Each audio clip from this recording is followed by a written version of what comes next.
And the reason why in Japan, why they do the full water dip is because from the factory, gloves are not coming shaped. So you can see this glove here, how stiff it looks. And you can see it doesn't have a lot of factory shaping. Whereas this has like more of a bowl shape to it. This has been pounded in the factory a lot more. And then I can see kind of like how bad it is and where it needs to get work. The breaking ball doesn't lie. So it'll get the palm fixed real quick. So I'll hit my thumb and my pinky side, and then I'm really pounding in here. A lot of times to make this wider down here.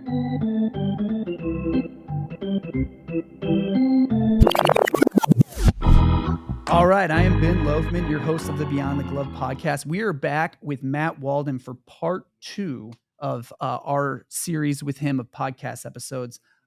He operates the website Walden Glove Company. He also has great social media on Instagram and then also on YouTube. So if you guys haven't, definitely be sure and check him out there.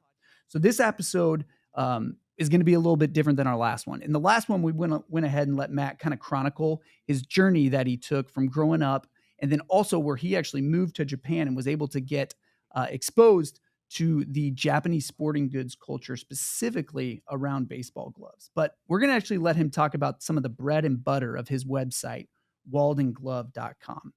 So we mentioned it a little bit, Matt, the last time, the pro shop atmosphere of Japan, just with how it goes towards all sports. And I've watched a handful of your videos on YouTube, and you definitely admire that pro shop atmosphere. It is kind of like, from our prior discussion, the big brick and mortar sporting goods stores. If they all had individuals that were specifically dedicated to baseball, that's kind of like what they have over there in Japan. Is that right? Totally. Like if you took some of your passionate local glove relacers and break-in guys and gave them a pro shop in your local Dick's, you could pretty much find that nationwide in Japan. Okay, perfect. And then it sounds like in most of those pro shops, was it this Yumomi break-in method that you've mentioned before? Is that what got you the inspiration for kind of your shaping service that you do today for customers? Yeah, totally. So in Japan, it's really based on like your timeline as a customer. Mm-hmm. So they offer a 30-minute to 1 hour. We'll steam you up and we'll pound it in with those pounding machines that we've all seen. Okay. Yeah. And then, you have your more like tailored services. They cost a little more. Okay. And they take a little longer. So you have like your Yumomi level 1, your Yumomi level 2. And so you see guys that take the laces out and fully like almost disassemble the gloves and then dip them and then break them in. Maybe that's like $100. Okay. Where like a standard dip's like $50. And so, they offer all these little, different differences within these break-in services. And it's super cool. Nice. That's hilarious. So it's kind of like a massage, like you're getting like a massage for your glove. So you're like, I want a 30-minute or a 90-minute. 5 different courses. So the one I went to in Osaka offers 5 different types of break-in services. Really? Oh, yeah. Man. So if you have a month, they'll take a month on your catcher's mitt and they'll come back like the most beautiful thing you've ever done. If you have the time, they'll do it. Really? Cool. That is it. What's like a ballpark, a month break-in period? What would they charge for that? I think it's like $150. So actually not that bad. Okay. All right. So it's just a lot of, I guess, like, working on it, putting it up, like getting it back down, that sort of stuff. So totally. Just the slow process, right? Of just repeatedly hitting it, oiling it. In certain gloves, like you get a rock hard Zet catcher's mitt. I don't know what else you're going to do other than take a couple months to break it in. That is true. So, okay. And then Yumomi. So that actually translated, that means water massage. Is that correct? It does. Yes. Okay. Water massage. Yumomi. Yeah. Okay. And from watching you, I feel like I've been educated a little bit with the Yumomi method. It's not so, sometimes when we want this service that we get to just like the service to be done on your glove, and then you get the glove and it's 100% ready to go into a game right away. Yeah. And it sounds like what I've learned is that Yumomi is more about shaping the glove. Is that right? Instead of necessarily getting like game ready. Yeah, totally. So I call it catch ready. Okay. That's the goal for my gloves when I finish is it should be able to bend, it should be able to squeeze and it should have a very defined pocket. So it should catch the ball well. But you should be able to sit there and tweak it if you want to flare it, if you want to pinch it, and you want to kind of get your final shape.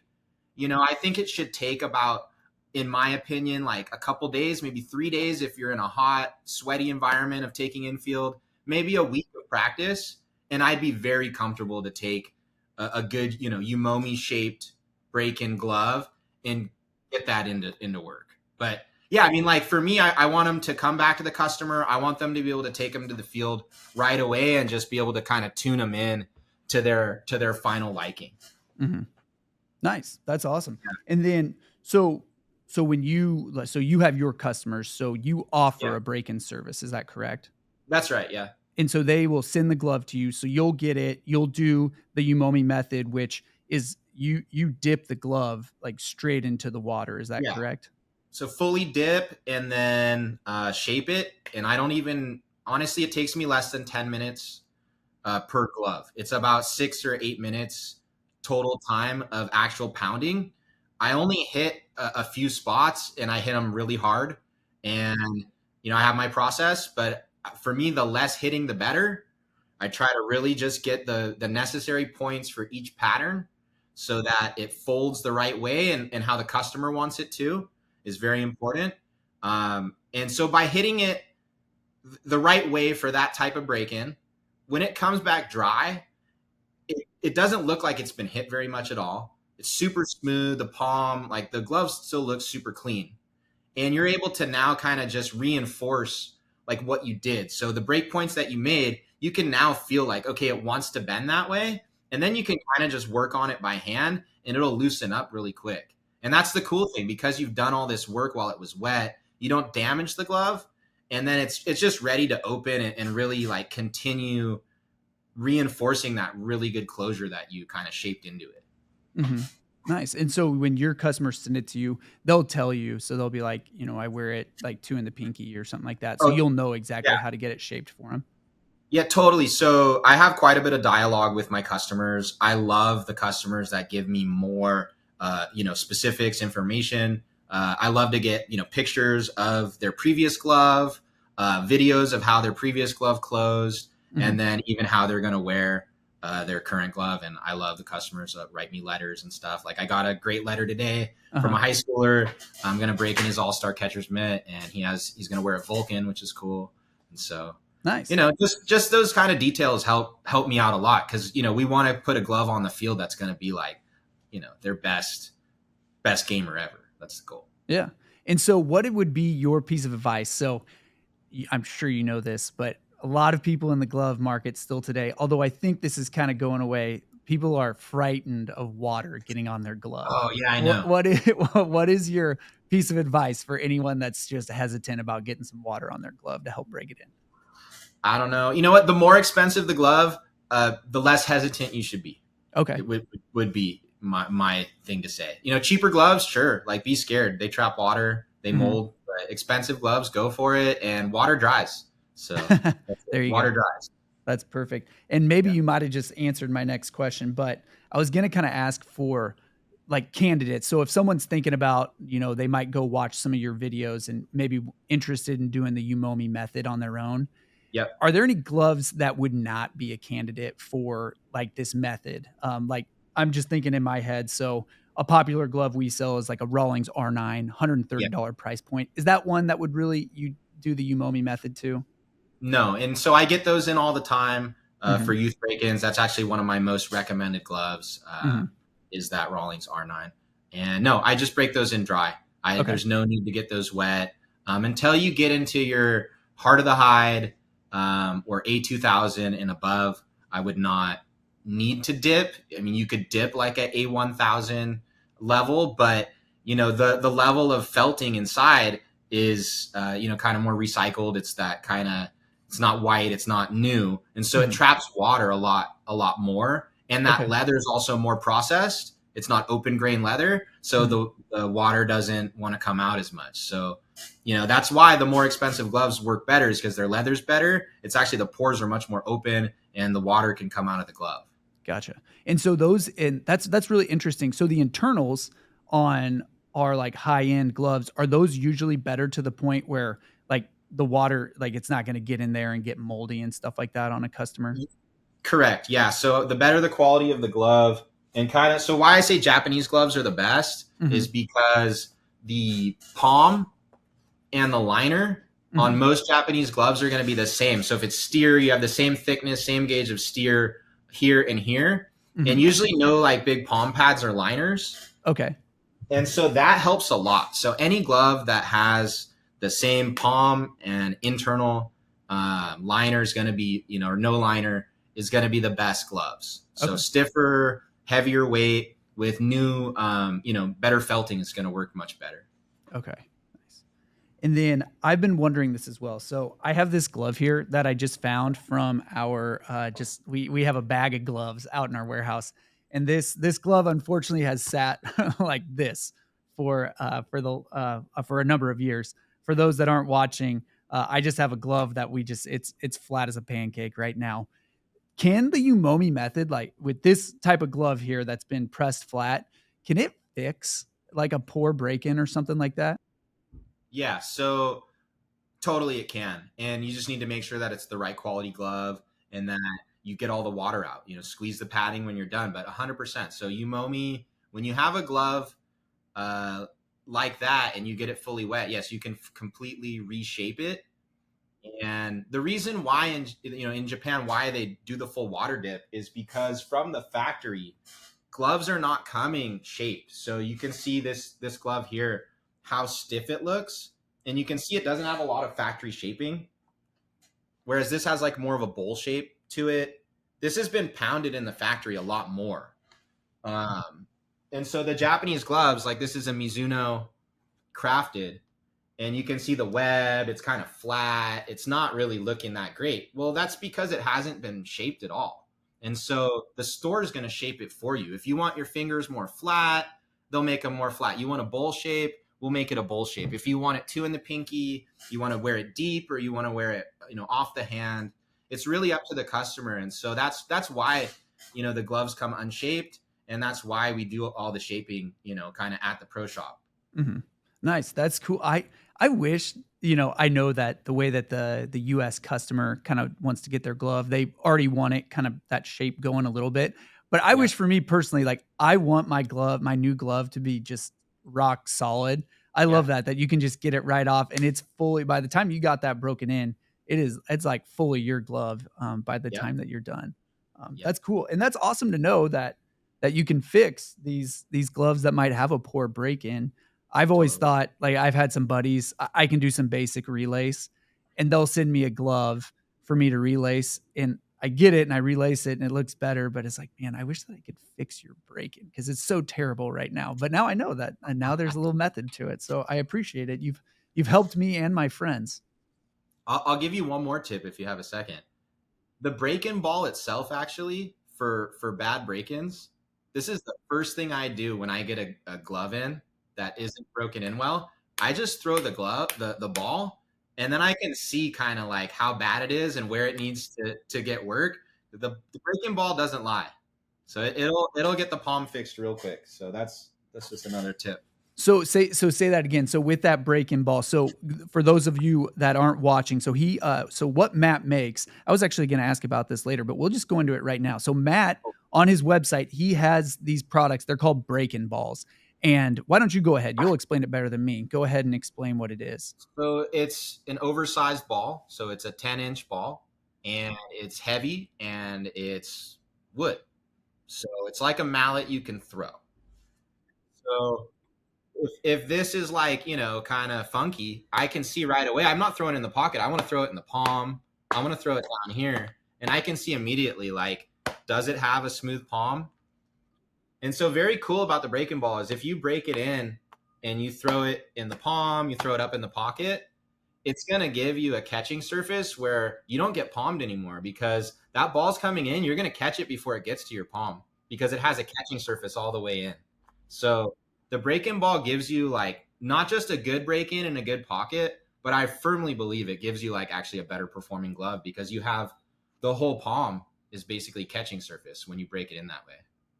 So I didn't know that was how you thought about that breaking ball. I figured it was more just like a, people get a new glove and they just want to catch it, but it is actually like it's doing like mallet work more than just like throwing a baseball Yeah. in there. So Okay. this is my main tool. And if I was not going to buy a mallet or a hammer, I would buy one of these and just use this because I can use this too. Okay. As almost like a hand mallet. So I bring these with me to tournaments, and I do gloves with these almost individually. Okay. And when I finish the Yumomi, I only hit it with the hammer a couple times. Most of the actual palm shaping and pocket shaping is 100% done with the ball. All right. And then I've also talked with Chris Banger.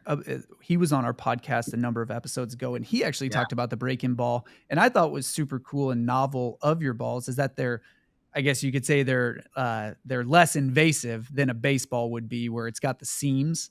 So your baseball, the seams are going to kind of scuff your glove. It's not really a big problem, but if you're doing someone else's glove, I'm sure it's very nice to be able to have that ball and not leave anything like scuffs and scrapes and stuff like that. Totally. That's the biggest goal is like, I want to give you back a glove that looks like it's brand new. You put it on and you squeeze it and it just has this perfect palm shape and just perfect break into it basically. And the break-in ball is what makes that happen.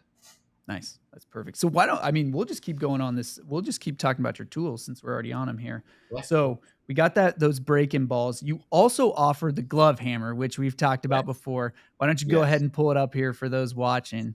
There it is. So that thing, I've gotten to handle one of those. That thing can drive in like a railroad spike.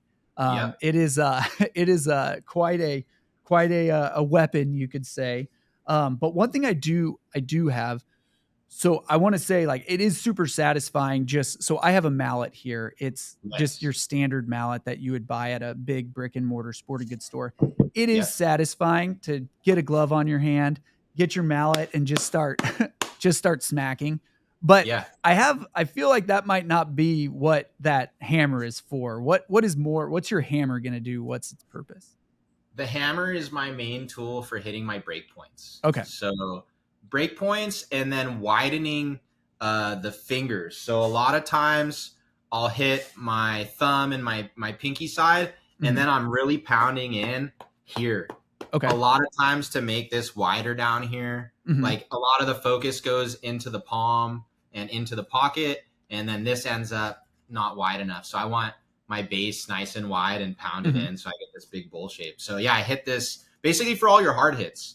Okay. So I get do more with less basically. So I can hit it less times, more precise, and I can hit it a lot harder while it's wet. And that just gives me great break points without a lot of damage to the glove. Yeah. So was the way so did you see them using that in Japan or go ahead? Oh yeah. So there's several brands that offer the hammer tool. And so what I did, I bought several different samples, and then I came back and I realized none of them were weighted that well. Okay. And so I got with my buddy who's an engineer, and we're like, all right, let's make this thing just like the best weighted wood hammer ever. And I think we're successful because it's weighted pretty dang well. From what yes, it definitely is. And I mean, that's awesome because as you know, with you doing break-ins, dude, it's some hard work getting in there and smacking. And I'm sure that having that heavy hammer takes a ton of the pressure off of like just your muscles yourself trying to. Oh yeah. Big time. Like without this thing, I don't think I could do as many break-ins as I do. Like, really? Nice. Yeah, wouldn't be able to do it. This is the processor for sure. I love that thing. And then also, so you do sell more of a traditional mallet too, that like more common to what we would see over here in the States.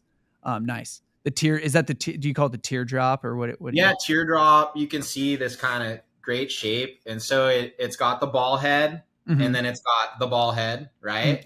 And so this shape actually works really great. If you want to wrap like a catcher's mitt or roll this in a catcher's mitt, this will give you like a really nice box break shape just by putting your catcher's mitt. I can show you. I have an all-star mitt here. So if you look, he's showing us right now, those who aren't watching, it actually does. It creates like a perfect pocket in this catcher's mitt, his teardrop mallet.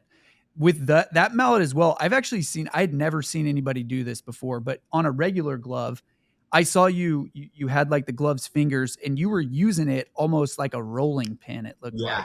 So what does Yeah. that do when it comes to a break-in? So that specific customer actually wanted really flat fingers. Okay. They like to wear their glove deeper, so they want their fingers to kind of like squeeze the ball. Mm-hmm. So they wanted their fingers super flat. So yeah, I just use it for that kind of preference. Okay. I noticed a lot of like, I don't know, some performance shortstops, infielder guys, they like these flat fingers. So Okay. I've seen that before, just using it to roll out and keep the fingers flat. Also makes the leather more smooth. Gotcha. And that would, so with those flat fingers, is that kind of like the Nolan Arenado type break-in where he's like you're more of like a stopper than like a glove. It's like more just stopping the ball and getting it into your hand as fast as possible. Yep, exactly. Nice. Yep. That's perfect. Okay. So those are kind of those are the three big tools that you have right now, correct? Totally. Yeah, we have brushes too. Okay. I can show you those. Got the buffing brushes, which are cool. These are made in Germany, which is awesome. Really? Okay. Is that the best horsehair? There you go. Horsehair. Yeah.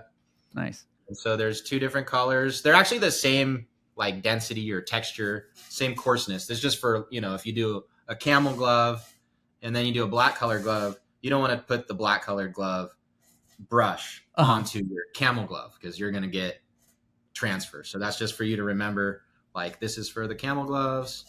This is for all your other gloves between the 2 different colors. Yeah.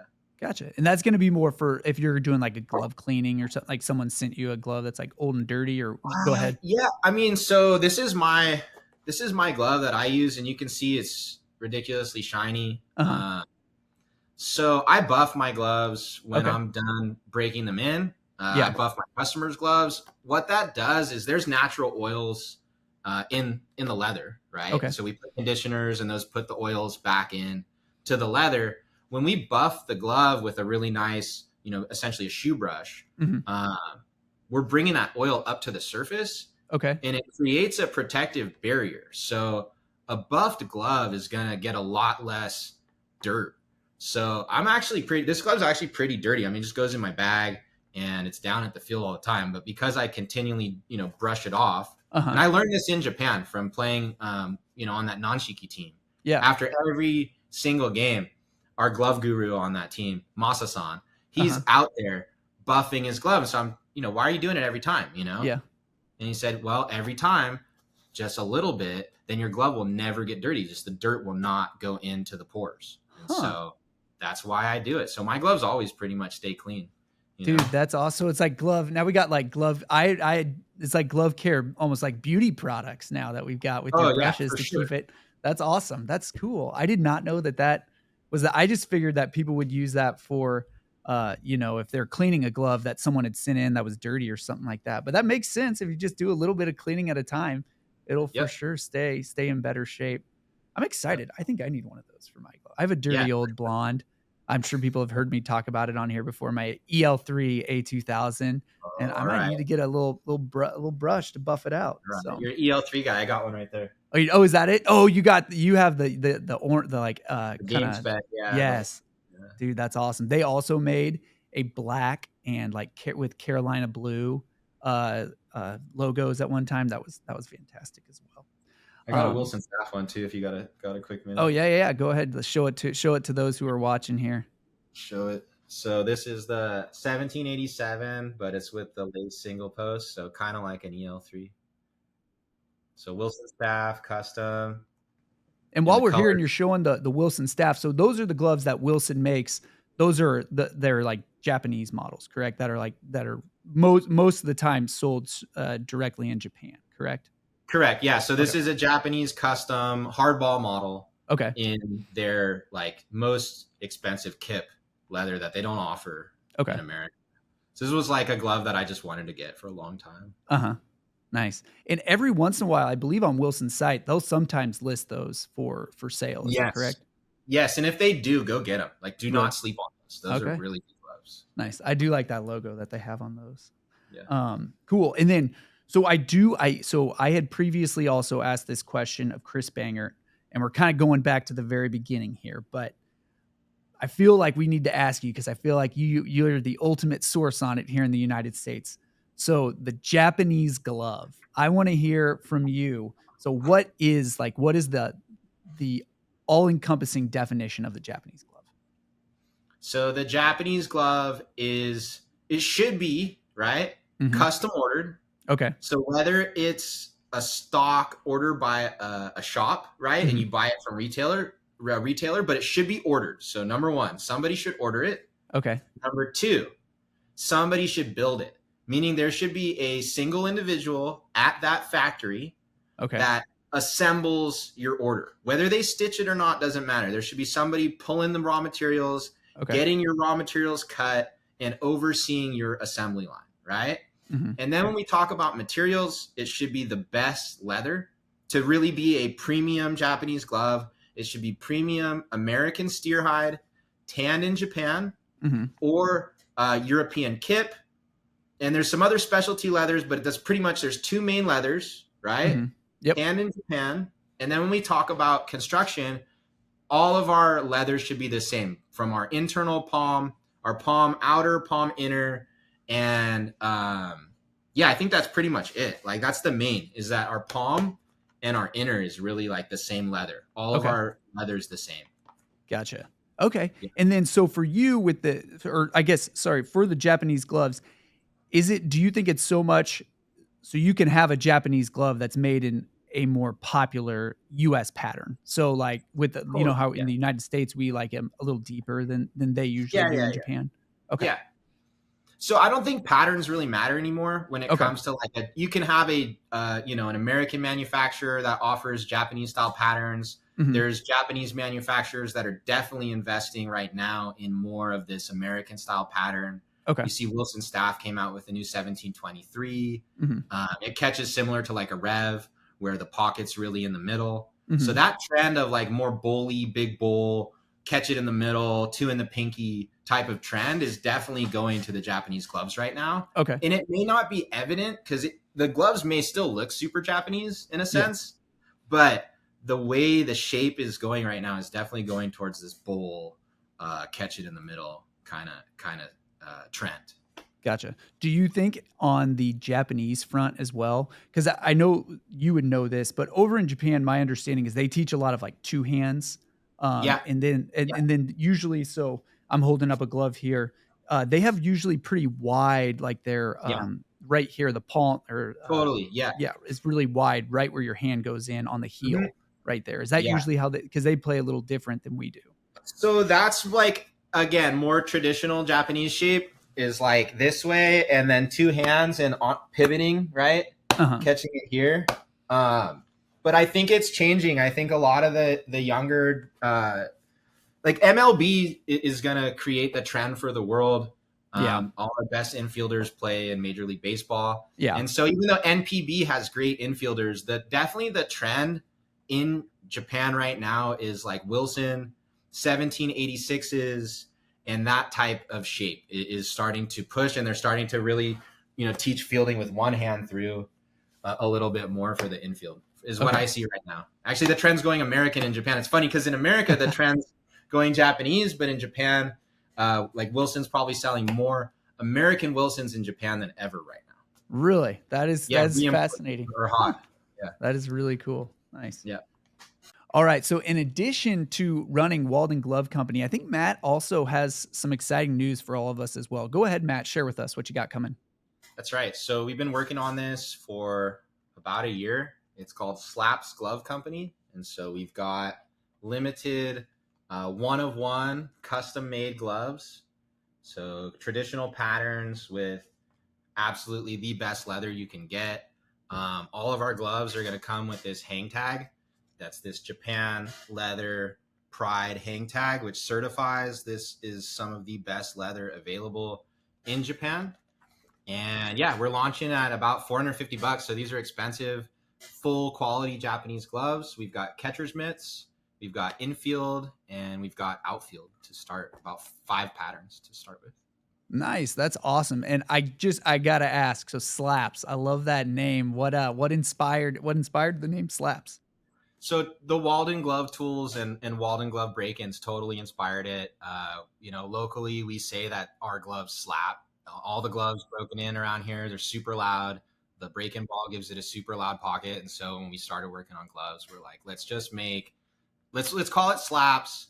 And then my buddy Jeff, I don't know if you've seen Fleegler before on our podcast. So Fleegs is an artist. He drew this super cool logo that you guys on TV can see. And yeah, we just kind of started with there. We had a logo and an idea that, we knew that there was some cool gloves being made in Japan, and we wanted to see if we could tap into that. And yeah, lucky to have great partners in Japan to be able to put out these amazing, high quality catcher's mitts and amazing high quality gloves out here. Yeah. So obviously these are going to meet all your requirements for being a Japanese style glove. And Yeah, then totally. you mentioned earlier as well. So are you going to have stock gloves, or is it going to be like a custom builder, or how's that going to be set up? So the catcher's mitts right now are stock gloves. We have like 7 colorways, classic, like orange tans, black camels. And so that's stock gloves and set up, honestly, to do pretty good volume. And I think that this is a winning model. So just got to get them on people's hands. And then the gloves are more of a really limited type of experience where we want you to book an allocation. We want to design it with you and offer anything that you want to do, really. So we can do custom palm stamps. We can do custom embroidery. We're doing one-of-one palm stamping inside for this series. And so these are totally limited. We can do individual embroidery colors, individual patches if we want to. So sky's really the limit as far as customization goes. And as soon as we can get this digital where you could do this online, we'll bring it. But for now, we really want to work directly with customers to customize and break in your dream battlefield glove, basically. There you go. Nice. Well, dude, that sounds like an awesome adventure. I'm sure you're pumped to get that going. I think by the time this episode goes, I believe that this is going to be up and live on your the Slaps website's going to be going. Is that correct? Yeah, it'll be up, and hopefully we still have inventory for sale at that time. And so, yeah, great timing to do this episode. We're super pumped. Yeah. Perfect. Go ahead. What's that website going to be for your gloves? It's slapsgloves.com and @slapsgloves on Instagram. Well, dude, this episode's been awesome. It's always a good day when I get on to do a podcast and I've learned something, and I feel like I've learned like 4 or 5 things just on this episode. So thanks for sharing all. I mean, I feel like you're the top knowledge when it comes to these Japanese gloves and their culture and those break-ins. So thank you for sharing that with us today. For sure. We always do, before we end our episodes when we have a guest, we do 3 strikes is what we do. So it's just 3 questions. We do it like it's the pitch clock. You got 20 seconds, but you can take as long as you want to answer these questions. So our first question, it's not really a question, but you'd mentioned it a few times. I think you call it nanshiki is how you call it. Just tell us about, I believe Japanese rubber baseball is what we would call it. Tell us about that. What is that sport like? Rubber ball is awesome. It's just 9-inning baseball with a rubber baseball. So you don't have to wear a batting helmet, and you can get hit by pitch and it doesn't hurt so bad. Okay. And it's like, instead of playing slow pitch, so you have a big, huge rec leagues actually in Japan. And even for youth play rubber ball instead of little league. Okay. And then if they get more serious, they'll go into hardball. Okay. And then in high school, they go into hardball. And then after high school, goes back to rubber ball. And so, yeah, you have a bunch of old guys out there playing 9-inning baseball, and the ball actually makes your pitches cut just a little more, like 20% more. So you get some sick breaking balls, some good pitching, and it's really fun. Super fun to play. Nice. Does it move any faster or anything like that? Honestly, so there's some funky ones. Like if you hit it into the ground, or you hit it off the end of the bat, you might get some funky spin. Okay. But normally, if it's a normally hit ball, the infield plays pretty similar. Okay. Especially on dirt. Okay. Which we're usually playing at crappy softball fields in South LA anyway. So, that's what we got. But the outfield, you got to play the bounce. Okay. You got to learn to play the bounce. Yeah. Nice. That's fun. That's cool. No, I would love to so you don't, so like the kids, when they play, they don't have batters helmets or anything like that? I think at the youth age, they probably do, even with the rubber balls. But in men's rubber ball, no, nothing, which is super fun. And I've been hit by pitch, plenty of times, and like it's kind of fun. It's kind of fun because it doesn't hurt so bad that you can just kind of, if you want to wear one, you can. And yeah, they're fun at bats because the ball moves. Yeah, pitching's good. And if you connect with a ball, can you crush it? Is it? I'm kind of envisioning in my head like a racket ball. Like I remember when you're a kid, you can crush one. Is it kind of like that? Yeah. So you can hit some. Yeah, it's like softball. You can hit some good stuff. Yeah, it's Some fun. nukes. Nice. Yeah. That's awesome. All right. So if you guys remember back to our first episode with Matt, we talked about his time that he spent in Japan, I believe from 2005 to 2013. In the time that you lived in Japan, Matt, what was your favorite Japanese saying that you found over there? So not so much a saying, but just like culturally, there's this thought about wa and everybody living in harmony. So that's something that I think is very impactful on me. Is just this state of harmony and finding wa. So if anybody has a chance, check out this book. You gotta have wa. It's about Americans going to Japan and playing baseball in Japan. So very good one for you to read. Nice. I'm going to look that up when we get off this here. And then our third question for you, what is the best taco that you can get in LA? Oh man, I'm going to get in trouble. So I'm just going to go local because there's so many spots. Down in Orange County, we have the taco stand. It's made by hand. They make great tortillas and have the best salsas. So check it out. The taco stand. All right. We got it. Matt, thanks for joining us today. This has been a great conversation.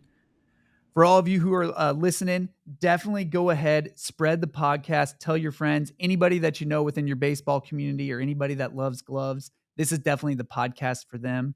If you'd be so kind, go ahead and give us a thumbs up if you're watching on YouTube. If you're on Apple or Spotify, go ahead and give us that 5-star review. We would greatly appreciate it. Till next time, have a great day.